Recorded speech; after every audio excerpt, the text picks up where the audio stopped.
ಆತ್ಮೀಯ ಕುಲಬಾಂಧವರಿಗೆ ನಿಮ್ಮ ಪ್ರೀತಿಯ దేవుడు ಮಾಡುವ ನಮಸ್ಕಾರಗಳು. ಈಗ ನಾನು ಈ ವಿಡಿಯೋ ಮಾಡ್ತಾ ಇರೋ ಒಂದು ಉದ್ದೇಶ, ಯಾವುದೇ ವ್ಯಕ್ತಿಗಳನ್ನ ಹರ್ಟ್ ಮಾಡೋದಕ್ಕೆ ಆಗಲಿ, ಅವ್ರಿಗೆ ನೋವು ತರೋದಕ್ಕೆ ಆಗಲಿ ನಾನು ಮಾತಾಡ್ತಾ ಇಲ್ಲ.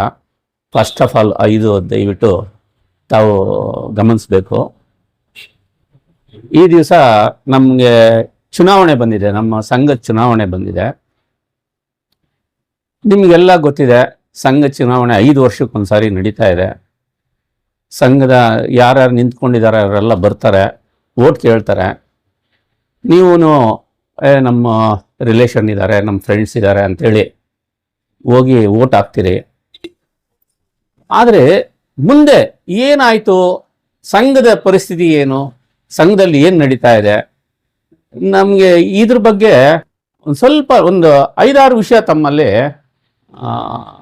ಹಂಚ್ಕೋಬೇಕು ಅಂದ್ಬಿಟ್ಟು ನಾನು ಇವತ್ತು ಈ ವಿಡಿಯೋ ಮಾಡ್ತಾ ಇದ್ದೀನಿ. ಯಾರು ಏನು ಗೆದ್ದಿದ್ದಾರೆ ಇಲ್ಲಿ ತನಕ, ಅವರು ಏನು ಮಾಡ್ತಾ ಇದ್ದಾರೆ, ಅವ್ರ ಉದ್ದೇಶ ಏನು ನೀವು ಗಮನಿಸ್ಬೋದು. ಯಾರು ಗೆದ್ದಿದ್ದಾರೋ ಅದರಲ್ಲಿ ಅರ್ಧ ಮಂದಿ, 25 ಜನದಲ್ಲಿ ಎಲ್ಲರೂ ಆ ಥರ ಅಂತ ಹೇಳಲಿಕ್ಕಾಗಲ್ಲ. ಅರ್ಧ ಮಂದಿ ಅವ್ರ ಉದ್ದೇಶ ಏನು ಅಂದರೆ, ಅವ್ರನ್ನ ಕೇಳಿ ನಮಗೆ ಸಮಾಜದಲ್ಲಿ ಗೌರವ ಸಿಗುತ್ತೆ, ನಿರ್ದೇಶಕ ಸ್ಥಾನ ಇವತ್ತೇನಾದರೂ ಗೆದ್ದರೆ ನನಗೆ ಗೌರವ, ಮದುವೆ ಸಮಾರಂಭಗಳಲ್ಲಿ ಹೇಳ್ಕೋಬೋದು, ನಾನು ಹಿಂಗೆ ಸಂಘದ ಒಂದು ನಿರ್ದೇಶಕ ಅಂತ ಹೇಳ್ಕೊಂಡು ಹಿಂಗೆ ನಡೀತಾ ಇದೆ. ತಿರ್ಗಾ 5 ವರ್ಷ ಬರ್ತಿತ್ತೆ, ತಿರ್ಗಾ ಎಲೆಕ್ಷನ್. ನಾನು ಕೇಳ್ಕೊಳ್ಳೋದು ಇಷ್ಟೇ,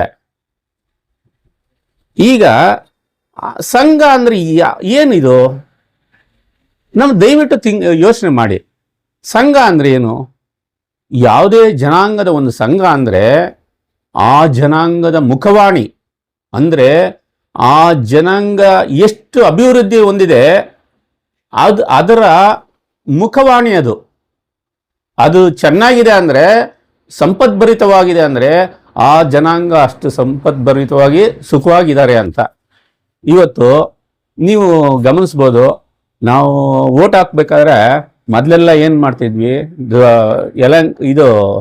ಅದ್ಯಾವುದು ನಮ್ಮ ಕಬ್ಬನ್ಪೇಟೆ ಅಂದರೆ ಬೆಂಗಳೂರಿನವರೇ ಬೇರೆ, ದೊಡ್ಡಬಳ್ಳಾಪುರದವರೇ ಬೇರೆ, ಆಮೇಲೆ ಕೊಳ್ಳೇಗಾಲದವರೇ ಬೇರೆ, ಇದನ್ನ ಮೊದಲಿಂದ ರೂಢಿಸ್ಕೊಂಡು ಬಂದ್ಬಿಟ್ಟಿದ್ದೀವಿ.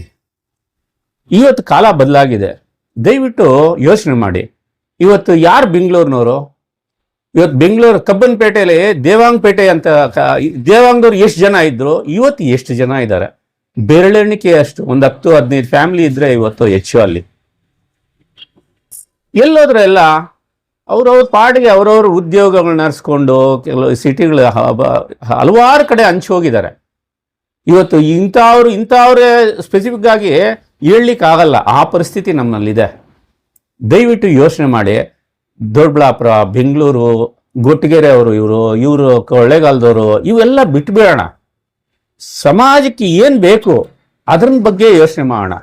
ಇವತ್ತು ಚಿಕ್ಕ ವ್ಯಕ್ತಿಗಳು ಯಾವ ಒಂದು ನೀವು ಗಮನಿಸ್ಬಿಡ್ಬೋದು, ಒಬ್ಬೊಬ್ಬರನ್ನೇ ಸ್ಕೂಲ್ಗಳು ಕಟ್ಟಿದ್ದಾರೆ, ಕಾಲೇಜುಗಳು ಕಟ್ಟಿದ್ದಾರೆ, ಆಸ್ಪತ್ರೆಗಳು ಮಾಡ್ತಾ ಇದ್ದಾರೆ. ಒಂದು 4-5 ಜನ ಸೇರ್ಕೊಂಡು ಚೌಲ್ಟ್ರಿಗಳು ಕಟ್ಟಿ ಇವತ್ತು ಸಮುದಾಯ ಭವನಗಳು ನಡೆಸ್ತಾ ಇದ್ದಾರೆ.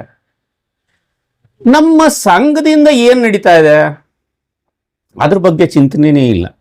ನಮ್ಮ ಸಂಘದಲ್ಲಿ ಕೇಳಿದ್ರೆ, ನಾವು ಯಾವುದೋ ಒಂದು ಬಿಲ್ಡಿಂಗ್ಗೆ ರೂಫ್ ಹಾಕಿದ್ದೀವಿ, ಇಲ್ಲ ಯಾವುದೋ ಒಂದು ಸಂಘದ ನೆಲಮಾಡಿನ ಪಾರ್ಕಿಂಗ್ ಕೊಟ್ಟಿದ್ದೀವಿ, ಇದು ಅಭಿವೃದ್ಧಿನ? ದಯವಿಟ್ಟು ಯೋಚನೆ ಮಾಡಿ. ಇವತ್ತು ನಾವು ಎಷ್ಟು ಮುಂದುವರೆದಿದ್ದೀವಿ. ಇವತ್ತು ಒಂದು ಕಾಲದಲ್ಲಿ ನಾನು ಓದೋವಾಗ ಜನಾಂಗದಲ್ಲಿ ಇಂಜಿನಿಯರ್ಗಳೇ ಇರಲಿಲ್ಲ. ನಾನು ಓದೋಂಥ ಪೀರಿಯಡಲ್ಲಿ ನಾನು ಕೆಲಸಕ್ಕೂ ಸೇರಿದಾಗ, ಇಂಜಿನಿಯರಿಂಗ್ ಓದಿ ನಾನು ಕೆಲಸಕ್ಕೆ ಸೇರಿದಾಗ ನನ್ನ ಸಂಬಳ ಕೇಳಿದ್ರು ಯಾರೋ ಒಬ್ಬರು, ಎಷ್ಟಪ್ಪ ನಿನ್ನ ಸಂಬಳ ಅಂತ. ನಾನು ಹೇಳಿದ್ರೆ, ಇದು ನನ್ನ 2 ಮಗ್ಗದ ಕೂಲಿ, ನಮ್ಮ ಮಗ್ಗ ಬಿಡೋನ್ಗೆ ಬರ್ತಲ್ಲಪ್ಪ, ನೀನು ಅದನ್ನೇನು ದೊಡ್ಡ ಸಂಬಳ ಅಂತ ಹೇಳ್ತಾ ಇದೀಯಾ ಅಂತ ಹೇಳಿ ಅಪಹಾಸ್ಯ ಮಾಡಿದವ್ರು ಇದ್ದಾರೆ. ಆದರೆ ಇವತ್ತು ನಿಮಗೆಲ್ಲ ಗೊತ್ತು, ವಿದ್ಯೆ ಅನ್ನೋದು ಎಷ್ಟು ಪ್ರಾಮುಖ್ಯ ಪಡೆದಿದೆ, ಸ್ಪರ್ಧಾತ್ಮಕವಾಗಿದೆ ಅನ್ನೋದು ತಾವೆಲ್ಲ ಗಮನಿಸಬೇಕು. ದಯವಿಟ್ಟು ನಮ್ಮ ಸಂಘದ ಅಭಿವೃದ್ಧಿ ಅಂದ್ರೆ ಏನು? ಸ್ಕೂಲ್ಗಳು ಮಾಡಿ, ದೊಡ್ಡಬಳ್ಳಾಪುರದಲ್ಲಿ ಮಾಡಿ, ಕೊಟ್ಟಿಗೆರೆಯಲ್ಲಿ ಮಾಡಿ, ಬೆಂಗಳೂರಲ್ಲಿ ಮಾಡಿ, ಇಲ್ಲ ಯಾವ ಭಾಗದಲ್ಲಾದ್ರೂ ಮಾಡಿ. ಇವತ್ತು ಏನು ಎಲ್ಲೆಲ್ಲೋ ಮಾಡಿರೋಂಥ ಸ್ಕೂಲ್ಗಳಿಗೆ, ಕಾಲೇಜುಗಳಿಗೆ ಬಸ್ಸುಗಳಲ್ಲಿ ವ್ಯವಸ್ಥೆ ಮಾಡಿ ಕರ್ಕೊಂಡು ಹೋಗ್ತಾ ಇದ್ದಾರೆ. ನಾವು ಯಾಕೆ ಮಾಡೋಕ್ಕಾಗಲ್ಲ? ಸಂಘ ಇರೋದು ಏನಕ್ಕೆ? ಮತ್ತೆ ಅವತ್ತು ಎಲ್ಲ ಗೌರ್ಮೆಂಟ್ನೇ ನಂಬ್ಕೊಂಡಿರೋಕ್ಕಾಗತ್ತಾ? ಇವತ್ತು ಆಗಲ್ಲ. ಇವತ್ತು ಯಾವುದೇ ಬೆನಿಫಿಟ್ಗಳು ತಗೊಳ್ಳೋದಕ್ಕೂ ಗೌರ್ಮೆಂಟಿಂದನೇ ಎಲ್ಲ ಆಗುತ್ತೆ ಅಂತಾರೆ ನಾವು ಭಾವಿಸೋಕ್ಕಾಗಲ್ಲ. ಅದಕ್ಕೆ ಅಂತಾನೆ ನಮ್ಮ ಹಿರಿಯರು ಏನು ಮಾಡಿದ್ದಾರೆ? ಸಂಘ ಸಂಸ್ಥೆಗಳನ್ನ ಕಟ್ಟಿದ್ದಾರೆ. ಇಲ್ಲಪ್ಪ, ನಮ್ಮ ಜನಾಂಗದವರೆಗೂ ಹೆಲ್ಪ್ ಆಗಲಿ, ಇದು ನಮ್ಮ ಬಡ ನೇಕಾರಗಳಿಗೆ ಹತ್ರಕ್ಕೆ ಸೇರಲಿ ಇದು ಅಂಥೇಳಿ ಸಂಘಗಳನ್ನ ಕಟ್ಟಿದ್ದಾರೆ. ಅದ್ರ ಮೂಲ ಉದ್ದೇಶನೇ ಇವತ್ತು ಮರೆತೋಗಿದೆ.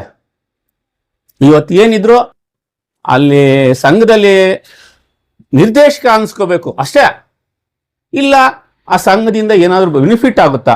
ಇದು ದಯವಿಟ್ಟು ಈ ಭಾವನೆಗಳನ್ನ ಬಿಟ್ಬಿಟ್ಟು ಒಳ್ಳೊಳ್ಳೆ ಕಾರ್ಯಗಳನ್ನ, ಅಭಿವೃದ್ಧಿ ಕಾರ್ಯಗಳನ್ನ, CA ಸೈಟ್ಗಳು ತಗೊಂಡು ಇವತ್ತು ಏನು ಸ್ವಲ್ಪ ಪ್ರಯತ್ನ ಪಟ್ಟರೆ ಇವತ್ತು CA ಸೈಟ್ಗಳನ್ನ ತಗೊಂಡು ಎಷ್ಟು ಅಭಿವೃದ್ಧಿ ಮಾಡ್ಬೋದು, ಎಂತೆಂಥ ಅಭಿವೃದ್ಧಿ ಕಾರ್ಯಗಳನ್ನ ಮಾಡಿಸಿ ಒಂದು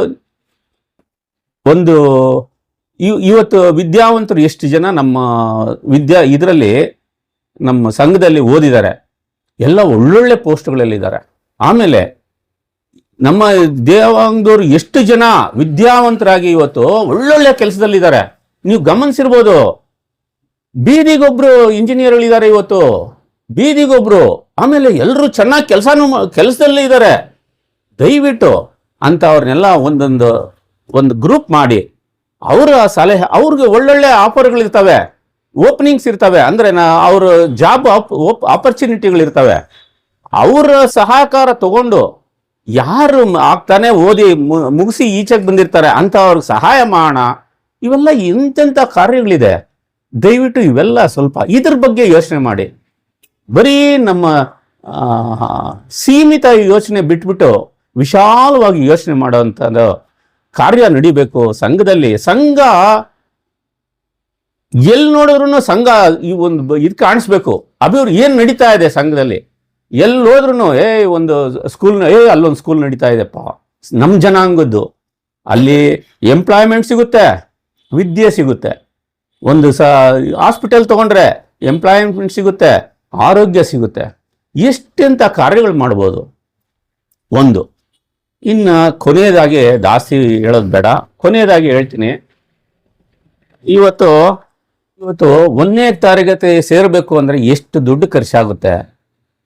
ಆಮೇಲೆ ಉನ್ನತ ಶಿಕ್ಷಣ ಓದಬೇಕು ಅಂದರೆ ಕೋಟಿಗಳಿಗೆ ಹೋಗ್ಬಿಟ್ಟಿದೆ. ಇವತ್ತು ಒಂದು ಮೆಡಿಕಲ್ ಕಾಲೇಜ್ ಸೇರಬೇಕು ಅಂದರೆ ಕೋಟಿಗಳು ಖರ್ಚು ಮಾಡಬೇಕಾಗಿದೆ.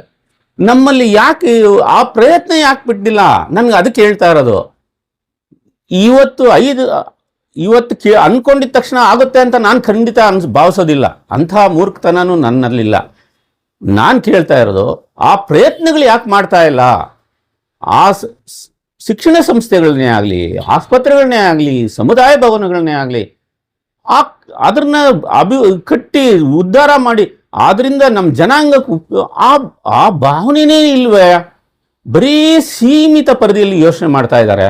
ದಯವಿಟ್ಟು ಈ ಇದನ್ನ ತೊಡೆದು ಹಾಕಿ ನಮ್ಮ ಜನಾಂಗಕ್ಕೆ ಒಳ್ಳೆಯದಾಗಲಿ ಅನ್ನೋ ಒಂದು ಭಾವನೆಯಿಂದ ನಾವು ಈ ಚುನಾವಣೆಗೆ ಚೌಡೇಶ್ವರಿ ಸ್ವಾಭಿಮಾನಿ ತಂಡ ಅಂತ ಕಟ್ಟಿದ್ದೀವಿ. ಇದಕ್ಕೆ ನಾವು ಯಾರನ್ನೂ ಅಧ್ಯಕ್ಷರನ್ನಾಗಿ ನಾವು ಯಾರನ್ನೂ ಇಟ್ಕೊಂಡಿಲ್ಲ. ಯಾಕೆ ಅಂದರೆ ಅದು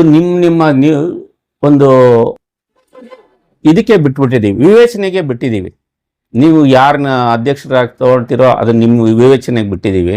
ಇನ್ನು ಏನು ತಂಡ ಇದೆ, ಇದು ದಯವಿಟ್ಟು ಈ ಥರ ಅಭಿವೃದ್ಧಿ ಕಾರ್ಯಗಳನ್ನ ದೃಷ್ಟಿಲಿ ಇಟ್ಕೊಂಡಿರುವಂಥ ಒಂದು ತಂಡ ಇದೆ. ಇದು ಎಲ್ಲ ಭಾಗಗಳಿಂದನೂ, ಬೆಂಗಳೂರು, ಕೊಟ್ಟಿಗೆರೆ, ಆಮೇಲೆ ಕೊಳ್ಳೇಗಾಲ, ದೊಡ್ಡಬಳ್ಳಾಪುರ, ಆಮೇಲೆ ಕೋಗಿಲು, ಎಲ್ಲ ಭಾಗಗಳಿಂದನೂ ಆರಿಸಿ ಒಂದು ತಂಡ ಕಟ್ಟಿದ್ದೀವಿ.